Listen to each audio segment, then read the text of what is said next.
The summer sun over Louisville, Kentucky had no mercy. It pressed down like a heavy hand, baking the cracked sidewalks until the air shimmered with heat. Dust lifted with every passing car and clung stubbornly to windows, porches, and the faces of children running barefoot through the neighborhood. The Clay family's block was one of those streets people avoided unless they had to pass through. The paint peeled from houses, doors hung crooked on rusting hinges, and laughter was rare. For 12-year-old Cassius Marcellus Clay Jr., this was home. He walked slowly down the sidewalk, his head lowered, his hands jammed deep into the pockets of trousers already patched twice over. His shirt sagged on his thin frame, a hand-me-down from his older brother, Rudy. One of the sleeves was torn at the shoulder, stitched clumsily by his mother, Odessa, who had done her best with what she had. Cassius wore shoes so cracked and worn that every puddle leaked in. He had learned to live with the humiliation, but it didn't mean it didn't sting. "Hey, Clay!"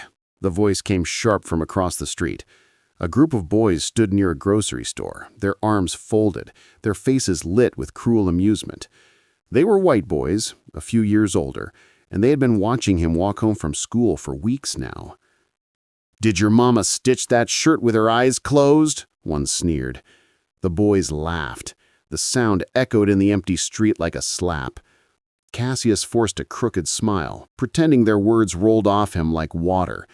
He had learned not to answer back. Answers often brought fists, and fists brought pain. So he kept walking, his shoulders stiff, his eyes on the ground. But inside, his chest burned. At 12, he didn't have the words to explain it, but he felt the injustice of it deeply. He hadn't chosen to be poor. He hadn't chosen to live in a world where the color of his skin made people look at him as less. And yet, every day he carried those burdens. When he got home, the smell of cornbread greeted him. It was faint, but it was enough to make his stomach twist with hunger. The Clay house was small, 2 bedrooms for the whole family. The paint was peeling and the furniture was secondhand, but it was clean. Odessa Clay saw to that. She stood by the stove, humming softly, though the sound was weary. "Evenin', Mama," Cassius mumbled, dropping his school books on the table.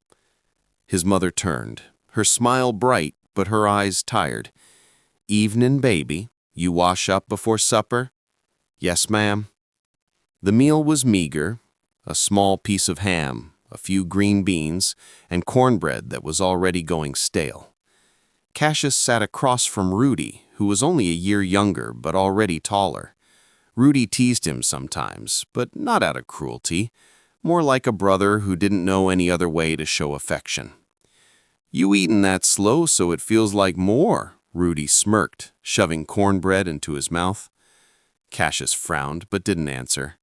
He chewed slowly, letting every bite linger, trying to trick his body into thinking there was enough. His mother noticed.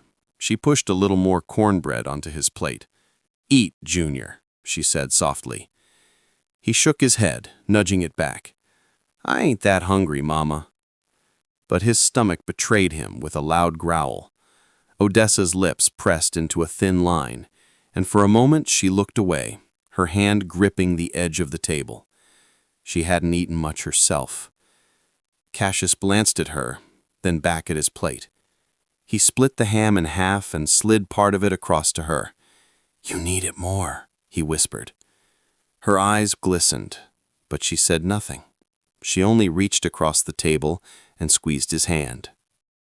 After supper, Cassius wandered outside. The evening air was cooler now, the sun setting behind rows of leaning houses. Children played in the street with sticks and worn-out balls, their laughter filling the air. But Cassius wasn't in the mood to play. He sat on the front steps, resting his chin in his hands, and watched as the sky turned orange, then purple. He thought about school, the books with torn pages, the teachers who never quite looked him in the eye. He thought about the boys who mocked his clothes, about the way white shopkeepers followed him with suspicion whenever he stepped into a store. And most of all, he thought about hunger. Hunger was always there, gnawing at him like a shadow that never left. Sometimes, when he lay awake at night, he imagined another life. A life where he wasn't poor. A life where people didn't laugh at him. A life where he was somebody. But those were just dreams. For now, he was just Cassius, a skinny black boy in Louisville, invisible to the world, except when someone wanted to mock him. And yet, deep inside, something stirred, a quiet flame, small but steady. He didn't know it yet, but that flame would one day burn so bright the whole world would see. That night, as he lay in bed beside Rudy, the sounds of the neighborhood drifted through the thin walls. Dogs barking, babies crying, men arguing on porches. Cassius stared at the ceiling, tracing cracks with his eyes. "I ain't gonna stay like this," he whispered into the darkness. Rudy was already asleep, so the words were just for himself. "One day, they gonna know my name. One day, I'm gonna be something." His stomach growled again, but he pressed his hands against it and closed his eyes. And in his dreams, he wasn't barefoot on the streets of Louisville anymore. He was strong, fast, and unstoppable. The dream didn't have a name yet, but it was there, waiting. The sun was low in the Louisville sky, painting the streets with streaks of gold and crimson. Cassius pedaled down Walnut Street on his battered bicycle, the chain squeaking with every turn. The bike was old, rusty, and missing patches of paint, but to him it was a treasure. It gave him something no one else could: freedom.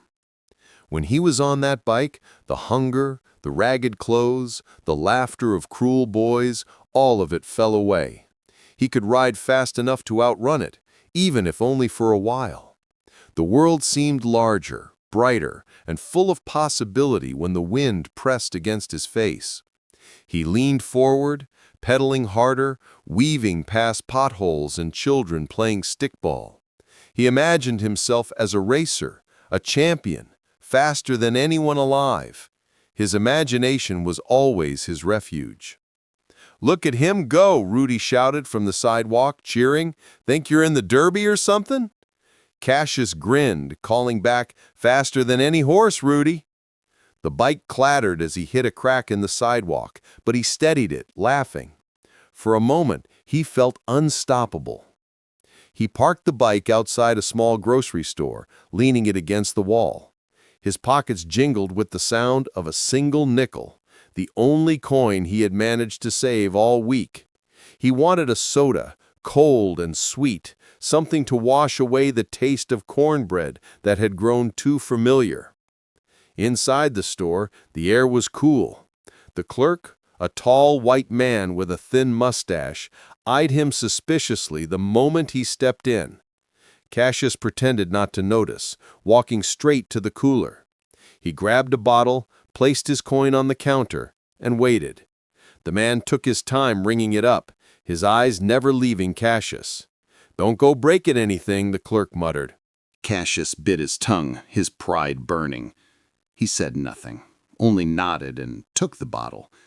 He drank half of it in one gulp, the fizz tickling his throat, the sweetness filling him with brief joy.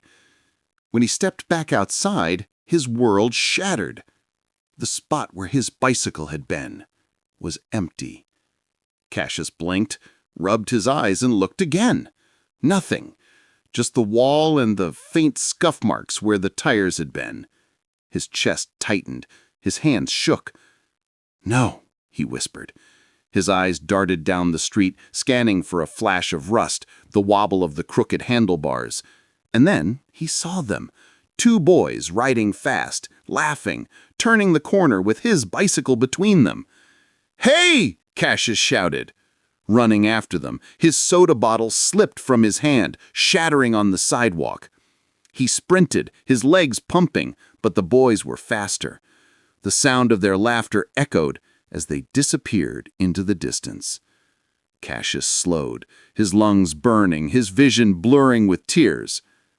He stopped in the middle of the street, his fists clenched so tightly that his nails dug into his palms.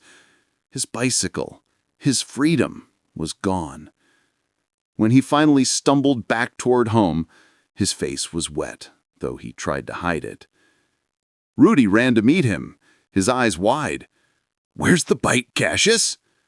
Cassius shook his head, his voice breaking. "They took it." "Who?" "I don't know, just some boys. His voice caught in his throat. They laughed." Rudy frowned, anger flashing in his eyes. "But what could they do? Two poor black boys against the world." Rudy put a hand on his brother's shoulder. "We'll get it back somehow." But Cassius wasn't listening. His heart was pounding with more than sorrow now. It was rage. Rage at the unfairness of it all. Rage at being small, poor, powerless. He marched down the street, his face set, until he reached a brick building that read Police Station. Inside, the air smelled of tobacco and ink. A tall officer sat behind a wooden desk, flipping through papers. He looked up when Cassius burst in, his eyes red from crying. "Slow down, kid. What's the matter?" "My bite!" Cassius gasped. "Somebody stole my bite!" The officer studied him for a long moment, then sighed. "Son, a lot of bikes get stolen. Not much we can do unless we catch 'em in the act." Cassius's fists trembled. "But it was mine! It was all I had!"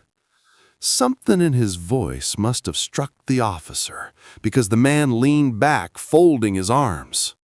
"Tell you what, boy, if you want to catch who did it, maybe you ought to learn how to fight first." Cassius blinked. "Fight?" The officer nodded toward a door down the hall. "There's a gym in the basement, boxing gym, a trainer down there.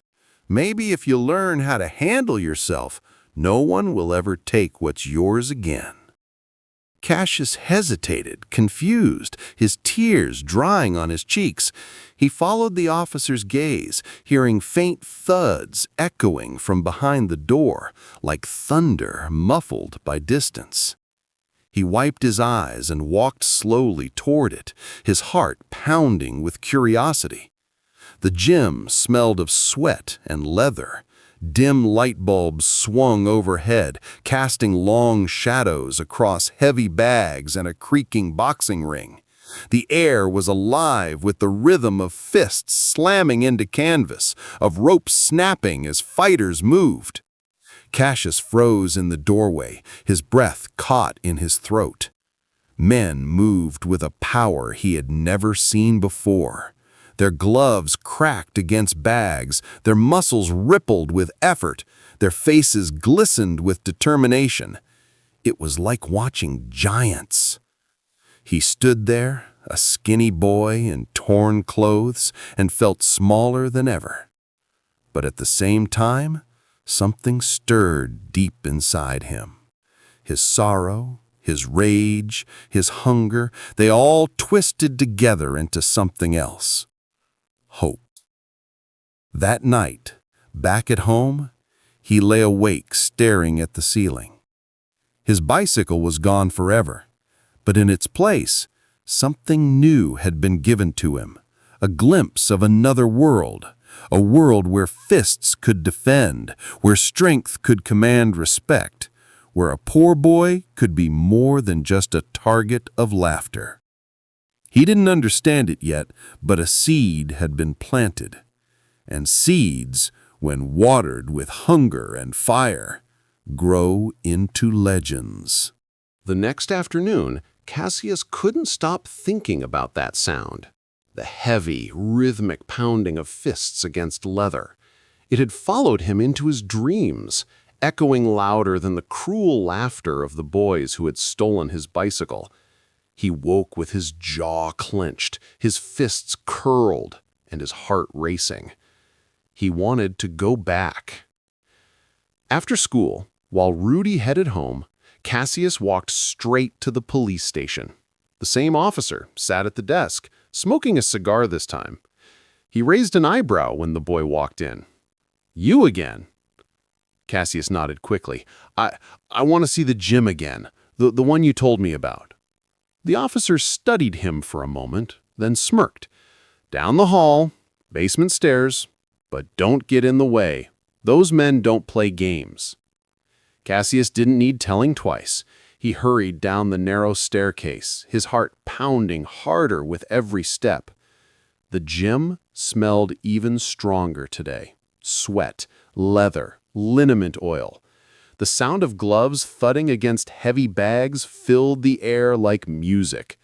The fighters were already moving, skipping ropes with lightning speed, dancing in the ring like predators circling prey. A broad-shouldered man with a whistle around his neck noticed Cassius lingering in the doorway. His face was lined with years of discipline, his eyes sharp, but not unkind. He walked over, hands on his hips. "You lost, kid?"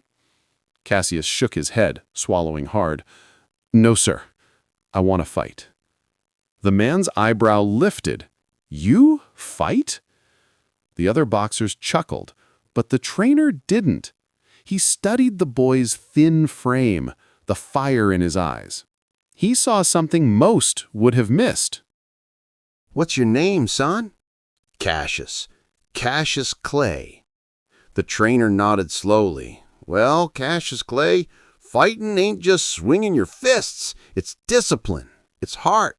You got either of those?" Cassius straightened his shoulders, his voice steady. "Yes, sir." The trainer tossed him a pair of worn, oversized gloves. "All right then, show me." The gloves nearly swallowed his hands, the laces frayed and sticky with old sweat. But when Cassius slid them on, something changed. He felt different, stronger somehow. The trainer led him to a bag hanging in the corner. "Hit it." Cassius pulled back and threw his fist forward. The glove smacked the canvas with a dull thud. He hit again, harder, grunting with effort. His punches were wild, clumsy, and without rhythm, but each one carried the weight of every empty plate, every torn shoe, every cruel word, and the loss of the bicycle that had been his only escape. Thud, thud, thud. The trainer watched, arms crossed, nodding slightly. The boy was raw, unpolished, but there was fire there, real fire. After a minute, Cassius's arms ached. Sweat dripped down his forehead, but he didn't stop. He kept hitting, faster now, his teeth clenched, his whole body behind every blow. Finally, the trainer blew his whistle. "That's enough." Cassius staggered back, gasping for breath. His chest heaved, his arms hung heavy at his sides, but his eyes burned with something fierce. The trainer studied him. Then, with a small smile, he said, "You've got fire, son. Fire'll take you far if you learn to control it." Cassius walked home that evening without a bicycle, without shoes that kept out the rain, and without money in his pockets. But his steps were lighter than they had been in years. He felt taller, stronger. For the first time, he carried something inside him that no one could steal. Hope. When he got home, Rudy was sitting on the porch. "Where you been?" he asked. Cassius grinned, wiping sweat from his brow. "I found something better than a bike." "What's that?" Cassius paused, his grin widening. "Boxing." Rudy laughed. "Boxing? You? You're too skinny to fight." Cassius shook his head, undeterred. "Not for long. One day, Rudy, they all gonna know my name. One day, I'm gonna be the greatest fighter the world's ever seen." Rudy rolled his eyes, but there was no mocking in it, only disbelief at his brother's certainty. "You sound crazy." "Maybe," Cassius said with a shrug, "but I believe it." That night, as he lay in bed staring at the ceiling, the sounds of the gym replayed in his mind. The crack of gloves, the rhythm of skipping ropes, the creak of the ring. He imagined himself there again, not as a skinny boy with patched clothes, but as a champion.